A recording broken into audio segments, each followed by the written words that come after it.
Salam Outsiders, merci beaucoup à tous les gens qui nous envoient des photos, sincèrement ça fait plaisir, merci beaucoup parce que honnêtement on s'y attendait pas, on s'attendait pas à autant d'affection de votre part et tout, et puis derrière les gars sont contents parce que les gars tu les vois sur leurs photos et tout, ils sont frais. Continuez à nous envoyer vos photos, on les mettra à la fin de chaque débrief et tout, petit à petit, tu vois, comme j'ai toujours dit, tous Outsiders. Maintenant si tu es à Dakar, gère-toi, les t-shirts sont au Canal Olympia de Dakar.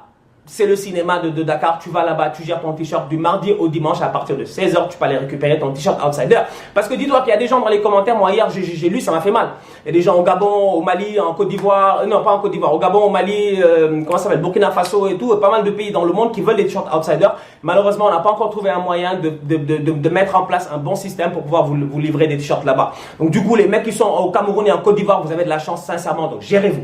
Il y a mes gars qui sont là-bas, nos ambassadeurs Outsider, vérifiez la section commentaires, c'est là-bas, il y a leur Facebook ID, tu leur envoies un petit message en DM et les mecs te diront exactement où les retrouver. Déjà là, j'ai mon gars de la Côte d'Ivoire, là il m'a dit qu'il a près de, je sais pas moi, une quinzaine de mecs qui sont dans ses DM, c'est abusé les gars, gérez-vous, donc ça fait plaisir. Merci beaucoup pour tout cet amour, pour tout ce soutien-là. Maintenant on passe aux choses sérieuses, parce que le PSG là, ils se sont gérés, le débrief commence. Maintenant, le Paris Saint-Germain aujourd'hui, ils sont venus, ils ont gagné le match, on va être sérieux, le Paris Saint-Germain était dos au mur, mais moi le PSG, ce qui m'énerve avec eux, c'est qu'ils ne jouent bien que quand ils sont dos au mur, et ça c'est pas normal. Vous avez vu le volume de jeu de Neymar, vous avez vu Neymar sur ses mouvements aujourd'hui, vous avez vu Neymar comment il s'est donné en fait à 200%. Aujourd'hui, que ce soit Neymar, que ce soit Verratti, que ce soit, comment il s'appelle, Marquinhos, que ce soit même Bernat, ils ont tous donné en fait ces enfants-là. Et aujourd'hui, moi, je vais commencer par Marco Verratti. Marco Verratti aligné à côté de Marquinhos. Quand je vois la feuille de match, j'ai peur. Quand je vois la feuille de match, j'ai peur, je comprends pas. Je me dis, Marco Verratti à côté de Marquinhos en championnat, on l'a vu, c'est moyen. En Ligue des Champions, face à Milner, Wijnaldum et puis Henderson, vu le match aller, ça risquait d'être compliqué. Mais Marco Verratti, le volume de jeu qu'il avait aujourd'hui, à courir à gauche et à droite et à colmater à gauche et à droite, ça permet à Marquinhos de pouvoir faire quelques erreurs qu'on n'a même pas vues. Parce qu'aujourd'hui, quand même, on va être sérieux, le Marco Verratti qu'on a vu aujourd'hui là, c'est le Marco Verratti qu'on attend depuis des années. Et ça fait mal. Parce que ce petit, on sait qu'il sait jouer au foot. On sait que ce petit-là a du talent. On sait qu'il est un peu sanguinaire, c'est normal, c'est un Italien, il n'y a pas de souci. Tu vois, ça on peut accepter. Mais côté talent, côté football, Marco Verratti, là. Mais son problème, c'est qu'il n'est pas sérieux. Et Verratti, aujourd'hui, il a fait un top match au milieu de terrain. S'il n'y a pas Verratti aujourd'hui, le PSG, ils peuvent couler. S'il n'y a pas Verratti aujourd'hui, je répète, le PSG, ils peuvent couler. Il y en a qui vont dire non, on sait gérer et tout. Oui. Mais sauf qu'il y avait une solidité, il y avait une excellente solidité devant la défense. Défensivement parlant, Thiago Silva, je l'ai dit plusieurs fois, Thiago Silva, moi je suis pas un très grand fan de Thiago Silva. Parce que Thiago Silva, moi je trouve que le mec il m'énerve trop, le mec il est pas assez... En fait Thiago Silva, j'ai un problème émotionnel avec lui, où je me dis Thiago Silva, je lui en veux, depuis le Brésil-Chili de 2014, où le mec il est capitaine de l'équipe nationale, il doit frapper un péno, il s'assoit sur le ballon, il commence à pleurer, il dit je frappe pas. On est en 8e de finale. C'était pas sérieux. On est en Coupe du Monde dans ton pays. Depuis lors, moi, je lui en veux quoi, en fait, Thiago Silva. Mais aujourd'hui, Thiago Silva, sincèrement, je l'ai pardonné. Je l'ai pardonné. Parce que Thiago Silva, aujourd'hui, il a fait un bête de match. Kimpembe en première mi-temps, il n'est pas dans son match. On va être sérieux. Kimpembe en première mi-temps n'est pas dans son match. S'il n'y a pas Thiago Silva en première mi-temps, ils peuvent couler, tu vois. Mais derrière, tu as Kimpembe. Kimpembe, moi, j'ai envie de dire une chose. Maestro Kimpembe en deuxième mi-temps, il s'est réveillé. Heureusement, hein, heureusement d'ailleurs pour lui. Mais Kimpembe, en fait, il est des fois, je comprends pas, il prend trop de risques, frère. Dégage le ballon. Pourquoi tu essaies de faire des crochets, des trucs comme ça dans la surface? Dégage le ballon, surtout quand en face, tu as des mecs extrêmement rapides. Heureusement qu'il y avait Thiago Silva qui était là pour tacler à gauche et à droite. L'émotion qu'il a mis, ça fait plaisir. Ah non, c'est ce genre d'émotion-là qu'on veut, Thiago. Pas des émotions où tu es là, tu as peur, tu n'es pas sûr, tu es blessé, nanana, etc. Non, on veut des émotions où tu viens, tu tacles, tu montres que tu es le leader. Le tacle qu'il fait à un moment donné sur le centre de Robertson et la passe de Mané qui est sensationnelle. Sincèrement, Thiago Silva, juste pour ça, tu mérites mes applaudissements. Excellent match de ta part. Mbappé va être sur le podium du Ballon d'Or apparemment lundi. Ok, d'accord, c'est bien. Kylian, à 19 ans, il a fait des choses que même les pelés là, eux-mêmes, en fait, ils comprennent pas comment le boy peut le faire à ce niveau-ci. Parce qu'aujourd'hui, le football, sincèrement, c'est pas la même chose qu'il y a 50 ans. C'est le niveau aujourd'hui sur un terrain de foot, c'est intense. Mbappé aujourd'hui, à son âge, il arrive à faire des choses extraordinaires. Mais Mbappé, il faut qu'on soit sérieux, ça fait quelques matchs que Mbappé, il est comme ça.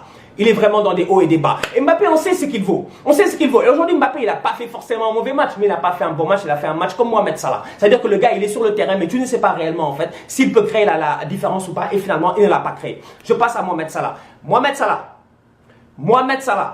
Mohamed Salah est meilleur joueur de la première ligue. Mohamed Salah a fait une super saison l'année passée. Mohamed Salah en première ligue, en ce moment, il se gère, il marque. Mais Mohamed Salah, dans les grands matchs, à un moment donné, il faut qu'il se réveille. C'est frustrant de voir qu'il n'y a que Sadio Mané offensivement qui fait des mouvements. Durant toute la première mi-temps, tu ne vois que Mané. Tu ne vois que Mané courir à gauche et à droite. D'ailleurs, le penalty vient de Mané. Et puis, Di Maria, tu voulais tuer notre joueur. Di Maria, c'est le seul boy qu'on a. C'est le seul boy talentueux qu'on a. Sincèrement, il n'y a que Keita Baldé, 7 ans, il commence à se gérer et tout. Mais offensivement, c'est le seul boy qu'on a. S'il te plaît, Di Maria, gère-toi. Di Maria, son tacle assassin là. Moi, j'aurais donné carton rouge même. J'aurais donné carton rouge, je m'en fous. Mais il est ouf, Di Maria, quand même. Di Maria, il est malade, tu vois. Mais Tout ça, ça résulte de quoi? D'un travail offensif sensationnel de Sadio Mané, qui est dans les mouvements, la récupération et tout. Et Mané, tu vois qu'il ne perd pas beaucoup de ballons, parce que Mané, physiquement, il est très impressionnant. Il est petit, hein, mais physiquement, il est extrêmement impressionnant. Et aujourd'hui, c'est lui qui a tenu l'attaque de Liverpool. Firmino était où? Bobby, tu étais où? Bobby? Mais Bobby, on l'a pas vu aujourd'hui. Moi, Bobby, je l'ai cherché pendant tout le match, je l'ai pas vu. Quand Sturridge est rentré même, tu as vu quelques petits mouvements et tout. Mais Bobby Firmino, à un moment donné, j'en ai parlé dans le débrief ce week-end, j'ai dit qu'il avait marqué. Oui, à un moment donné, Bobby Firmino, je m'attends beaucoup plus de lui. Sincèrement, je m'attends beaucoup plus de lui, tu vois. Et ça, c'était dommage. Maintenant, Liverpool, ils sont dos au mur parce que Liverpool, là, ça va être compliqué. Le prochain match, c'est face à Naples, à domicile, mais ça va être très compliqué parce que Naples, aujourd'hui, ils se sont gérés. Maintenant, Liverpool. Je me dis, ils peuvent sortir de ce match-là face à Naples, parce que ça reste Liverpool attendez, c'est Anfield Road quoi. On sait très bien, le You Will Never Walk Alone, là, il chante pendant 3 minutes avant le match, toi-même tu comprends pas. Tu es là, tu es debout, tu veux jouer au foot, les gars sont en train de chanter. Tous les matchs de Première Ligue, c'est la même chose, si vous ne le savez pas, prenez le temps de regarder les débuts de match de Liverpool. Aujourd'hui, je me dis que Liverpool a cette capacité-là, avec son public et le talent qu'ils ont. Parce que les joueurs de Liverpool, ils sont forts, sincèrement, ils sont bons. Ils sont très talentueux, ces petits-là. Ils peuvent aller battre Naples, mais ce ne sera pas facile parce qu'Ancelotti, c'est pas en tout cas. Neymar, je vais finir avec toi, bon match. Très bon match de Neymar. Très bon match de Neymar, je ne m'attendais pas à ça. Vraiment, ça fait plaisir de voir Neymar comme ça, quoi. Et ça fait plaisir de voir Neymar combatif. Combatif. Neymar, ce qui manque dans son jeu, des fois, c'est la combativité. C'est ça qui t'énerve, en fait. Tu dis, le boy, il sait jouer au foot. On sait que Neymar peut dribbler n'importe qui sur un terrain de foot, mais il n'est pas assez combatif, et ça, c'est dommage. Mais aujourd'hui, ils se sont gérés. Sincèrement, le Paris Saint-Germain, overall, ils ont fait un très bon match. Buffon, tu l'as pas forcément vu aujourd'hui, il n'a pas fait beaucoup d'arrêts. Dans le côté Alisson, tu l'as vu. Et d'ailleurs, Alisson, il est très fort. Sur sa ligne, il est très fort. Parce que Thiago Silva, en première mi-temps, il met une tête, Alisson fait l'arrêt. Mais forcément, Thiago Silva, je pense qu'il est même pas hors jeu, si je me rappelle bien. Et derrière, tu as la tête de Marquinhos qui arrive à 200 à l'heure et il fait encore l'arrêt. Sincèrement, Alisson, ça fait plaisir de l'avoir parce que quand tu vois qu'ils avaient des, comment il s'appelle là l'autre, des Karius et des tocards comme ça là, c'était pas sérieux. Barça PSV Eindhoven, c'est même pas Barça PSV Eindhoven, on va être très sérieux, c'est Barça contre Maxwell Cornet. Sincèrement, le PSV Eindhoven, ils avaient 11 Maxwell Cornet sur le terrain. Ils avaient 11 Maxwell Cornet sur le terrain. Et si je te rappelle du débrief d'hier, qu'est-ce que j'ai dit? Maxwell Cornet, il aurait pu mettre 5 buts, il en a mis 2. Parce que Maxwell Cornet n'est pas sérieux. Hier, qu'est-ce qu'il n'a pas raté? Mais aujourd'hui, le PSV, qu'est-ce qu'ils n'ont pas raté? Mais le PSV, qu'est-ce qu'ils n'ont pas raté? Mais le PSV a tué le ballon, le poteau, combien de fois dans le match? Ils ont touché comme 4 poteaux dans le match. Les frappes à gauche et à droite, moi j'ai un seul problème en ce moment. Et je me dis, Johan Cruyff, sincèrement, là où il est en ce moment, il doit être traumatisé. C'est pas ça son football. Johan Cruyff, là, je comprends pas. Football total. Ouais, possession de balle. Ouais, mais la première mi-temps du Barça, elle est dégueulasse. Elle est dégueulasse. La première mi-temps du Barça est pire que tous les matchs de Real cette année. Je te dis, la première mi-temps du Barça est pire que tous les matchs de Real cette année. C'est pas possible. Mais qu'est-ce qu'il faisait en première mi-temps? Les petits PSV, enfin, ils vous tuent. Et puis derrière, ce qui m'a toujours fait mal, c'est de me dire, quand le Barça et dans une situation compliquée où tu as 4 joueurs du PSV qui pressent dans la surface de réparation au lieu de dégager, non, ils ont tellement de fierté. On dirait que le ballon ça appartient à... Je sais pas, je comprends pas en fait, Ils sont tellement fiers ces joueurs-là, mais dégager le ballon, non, ils dégagent pas. Ils font des petites passes entre eux, etc. Ter Stegen, il donne le ballon à Lozano. Non, à un moment donné, cette première mi-temps-là, moi, sincèrement, elle m'a frustré. Elle m'a frustré des deux bords parce que le Barça jouait mal et parce que le PSV n'a pas réussi à concrétiser. Mais après, hier, je parlais de facteur Cristiano Ronaldo. Messi, j'ai pas encore trouvé de nom pour lui en fait. Mais Messi, c'est pas un facteur. Parce qu'un facteur, c'est quelque chose qu'on peut gérer en fait. On sait que c'est un facteur, il est là. Même si Cristiano Ronaldo est difficilement gérable. Mais Messi, c'est une équation. Je dis, c'est l'équation Lionel Messi. Lionel Messi, quand il prend le ballon là, au milieu de terrain, et qu'il en a marre à un moment donné, regarde les gars en train de galérer, les Busquets, les trucs comme ça, ils foutent rien sur le terrain. Eux tous, ils foutent rien sur le terrain. Messi en a marre, il récupère le ballon, il donne à Dembélé. Dembélé lui-même, quand il a reçu le ballon, il savait qu'il ne devait pas garder le ballon. Tu sais, des fois, sur un terrain de foot, tu sais que tu ne vas pas garder le ballon. C'est que toi, on t'a juste utilisé comme un plot, en fait. S'il y avait un mur, il aurait fait une 2 avec le mur. Mais il n'y avait pas de mur sur le terrain, il y avait Ousmane Dembélé. Il donne le ballon à Ousmane Dembélé. Dembélé avance 2 pas, il donne à Lionel Messi. Messi, il rentre. Tu as 4 joueurs du PSV, il n'y en a pas un qui peut toucher le ballon. Ça, c'est une équation. C'est une équation. Jusqu'à présent, on n'a pas trouvé la solution. Demande à Felipe Luis. Lui, et puis, comment il s'appelle? Lui, et puis le boy Saoul. Sur le côté, tu les vois en train de courir après Messi, on aurait dit des voleurs, c'est pas sérieux. À un moment donné, je vois Lionel Messi, en ce moment, je mets Lionel Messi, il est au top de sa forme, 6 buts en 3 matchs en Ligue des Champions, le gars il est en train de porter son équipe. Si aujourd'hui il n'y a pas Lionel Messi, le PSG ils font peut-être 0-0 parce que vraiment le PSG ils n'ont pas eu de chance aujourd'hui. Non, le PSG ils n'ont pas eu de chance aujourd'hui, mais derrière c'était un très bon match, bien joué de la part du Barça, mais il faudrait que Valverde se réveille. Parce que son équipe ne peut pas continuer à avoir des possessions de balles et des possessions de balles stériles. C'est dangereux, c'est très très dangereux. Parce qu'en championnat, tu tomberas face à des adversaires qui vont te fatiguer. On a vu Eibar face au Real Madrid, on ne sait pas ce qui peut se passer ce week-end. En tout cas, il faudra voir, sincèrement, très bon match. Ousmane Dembélé a été très bon dans ses déplacements, dribble et tout, ça fait plaisir de le voir. Il a manqué de chance, il a frappé 2-3 fois. Le gardien du PSV, il a été très bon. S'il n'y a pas le gardien du PSV, je pense qu'à un moment donné, le PSV, ils peuvent couler. Derrière, j'ai envie de saluer, au-delà du match d'Ousmane Dembélé, encore une fois et une dernière fois encore, cette malice, cette intelligence de jeu, ce quotient intellectuel qui est au-delà de la limite.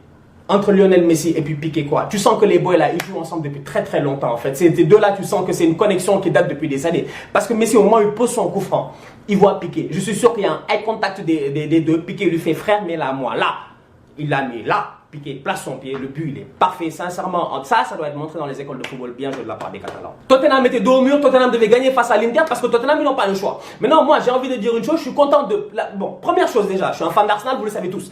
Première chose, ce week-end, il y a Arsenal-Tottenham, ne ratez pas mon débrief parce que moi je vais venir et voilà, bon, j'espère qu'on va gagner. Parce que si on perd, vous allez le voir dans le débrief. Vous allez le voir dans le livre, je serai dépressif, je vous avertis déjà. Si on perd face à Tottenham, je peux perdre face à Watford, je peux perdre face à Fulham, je peux perdre face à n'importe qui, mais je ne peux pas perdre face à Tottenham. Vous avez vu Frank Lampard, il disait ça récemment. Il disait que Tottenham c'est la seule équipe en fait, tu ne peux pas perdre face à eux. Parce qu'eux, ils te battent une fois, ils vont en parler pendant 10 ans. Mais nous, ça fait quelques années qu'ils nous fatiguent avec Harry Kane, mais là en ce moment, je me dis Arsenal est sur une bonne phase. Demain en Europa League, je m'en fous. Mais le banc, mais l'équipe C, je m'en fous du match en Europa League. Le match le plus important cette semaine à Arsenal, c'est dimanche face à Tottenham. Bon, maintenant on revient aux choses sérieuses. Tottenham joue l'Inter. Bon, le match il est compliqué. On va être sérieux parce que l'Inter ils sont solides. Ils viennent de sortir d'une belle victoire avec un 3-0, non, avec un doublé de Keita Baldé qui a mis des super buts. Donc l'Inter en ce moment ils sont solides. Ils jouent face à Tottenham qui a battu Chelsea aussi qui est en confiance. Ils sont à domicile. Le match a été compliqué. Maintenant moi j'ai envie de parler de deux joueurs. Le premier c'est Sissoko. Sissoko c'est un revenant. Mais Sissoko c'est incroyable. Mais Sissoko il est incroyable cet enfant-là. Si quelqu'un a un marabout plus fort que le marabout de Zidane, c'est Sissoko. Mais c'est pas possible. Déjà Sissoko, j'ai toujours dit que Sissoko c'est le seul mec que Deschamps appelait tout le temps. Quelle que soit la liste, qu'il ait un club, qu'il n'ait pas de club, qu'il soit blessé ou pas, Sissoko a fait toutes les listes de Deschamps jusqu'à l'Euro 2016. Après évidemment c'est une question de niveau et tout, le mec voilà, etc. il jouait plus.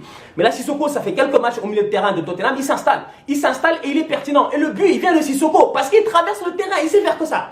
Courir, il sait faire que ça. Sissoko, c'est Gareth Bale, mais en 10 fois moins technique. Et derrière sa pointe de vitesse et sa puissance, ça lui apporte ça. Il traverse le terrain, il bouffe tous les gars, les Brozovic et tout ce qui s'ensuit. Il donne le ballon à Dele Alli qui temporise, qui donne à Eriksen et Eriksen qui bat. Maintenant, Tottenham, ils ont gagné, c'est bien pour eux, parce que Tottenham est relancé dans ce groupe. Mais deuxièmement, j'ai envie de parler d'un autre joueur, Serge Aurier. Alors Serge Aurier, bon, on s'entend que si Periscope aujourd'hui est populaire dans le monde, c'est grâce à Serge Aurier. Sincèrement, personne ne connaissait Periscope, jusqu'au scandale de la chicha. Serge Aurier, sincèrement, c'est un top player. Parce que Serge Aurier à la Coupe du Monde 2014, si je ne me trompe pas avec la Côte d'Ivoire, le mec te claque 3 passes décisives, un truc comme ça. Il n'y avait pas un mec qui savait centrer mieux que Serge Aurier. Serge Aurier, aujourd'hui, moi, ça me fait plaisir de le revoir à ce top niveau-là. Parce que Kieran Trippier n'est pas là en ce moment, mais Aurier est là, il est en train de gérer. C'est plusieurs matchs qui se gèrent. Face à Chelsea, il a fait peut-être un des meilleurs matchs qu'il a fait depuis qu'il est sur la tunique de Tottenham. Et là, aujourd'hui, face à l'Inter, il a fait encore un super match. Donc derrière, ça fait plaisir. Cette équipe de Tottenham-là, je suis content pour eux en Ligue des Champions, même si je les aime pas. Mais je suis content pour eux parce que ça relance ce groupe. Ça rend les choses plus intéressantes entre l'Inter et Tottenham. Et derrière, je me dis, bah écoute, je les attends dimanche face à Arsenal. Dans les autres résultats, Naples a gagné 3-1 face à l'Étoile Rouge de Belgrade, c'est bien. Donc du coup, ce groupe, il est serré. Finale à ne pas rater, Liverpool-Napoli à Anfield Road le 11 décembre, je ne me trompe pas, ça va être très très chaud. Sinon, dans le côté, tu as Dortmund qui fait 0-0 face à Bruges, mais dans un groupe où tout est déjà joué. Atlético Madrid, ils ont battu Monaco 2-0. Sincèrement, Monaco, cette année, ça va pas. C'est compliqué. Thierry Henry a gagné son premier match, heureusement, sur un coup franc de Falcao ce week-end, mais sinon, mis à part ça, ça va pas. Les mecs, on a même pas fait 2 minutes sur En fait, sincèrement, je vais être honnête avec vous, j'ai regardé 10 minutes du match de Monaco. C'était le premier match de la journée, j'ai regardé 10 minutes. J'ai regardé le match 10 minutes, ils ont mis un but, j'ai fait laisse tomber. Sincèrement, c'est pas sérieux. Cette équipe-là, elle ne joue pas au foot. Monaco en Ligue des Champions, ils n'ont pas le niveau. Et moi, j'en veux pas à Thierry Henry ou quoi que ce soit, mais j'en veux vraiment aux dirigeants de Monaco. Parce que cette politique-là de te dire, j'achète, je forme, je vends, c'est bien. Mais après, ne t'attends pas à aller en Ligue des Champions pour te battre. Ce que tu dois faire, c'est te battre pour le maintien et c'est ce qu'ils font en ce moment. D'ici là, on continue à liker, on continue à partager. Les gars, gérez-vous. Comme je dis, les t-shirts sont disponibles à Dakar. Canal Olympia de Dakar, vas-y, du mardi au dimanche à partir de 16h, tu peux aller récupérer ton t-shirt Outsider. Si tu es au Cameroun et en Côte d'Ivoire, vérifie la section commentaires tout de suite. Tu vas voir, il y a le Facebook ID de nos 2 représentants. Tu vas là-bas, tu leur envoies un petit message sur Facebook dans leur DM et les mecs vont te dire exactement où les retrouver et tout pour te remettre ton t-shirt Outsider. La famille, je vous aime. Vous êtes trop cool, c'est sympa, moi ça me fait plaisir. On se capte ce week-end pour un débrief du week-end qui va être très très chaud. Je pense que c'est un Liverpool-Everton que je vais débriefer parce que ce match-là est très chaud. Liverpool-Everton, c'est le derby de la Merseyside et on va être très sérieux, c'est un bête de match. C'est un bête de match et j'ai hâte de voir parce que les Richarlison là, ils sont très chauds face au Salah et tout qui ont dépensé beaucoup d'énergie aujourd'hui. Ça peut donner un très bon match ce dimanche. J'ai hâte de voir Naby Keita aussi, je pense qu'il va jouer peut-être. D'un autre côté, je pense que t'as Arsenal-Tottenham, t'as le Barça qui joue aussi, je me trompe pas, face à Villarreal ou un truc comme ça. En tout cas, faut que je regarde mon calendrier, mais ça va être très très chaud comme d'habitude. On sera là. Tous outsiders.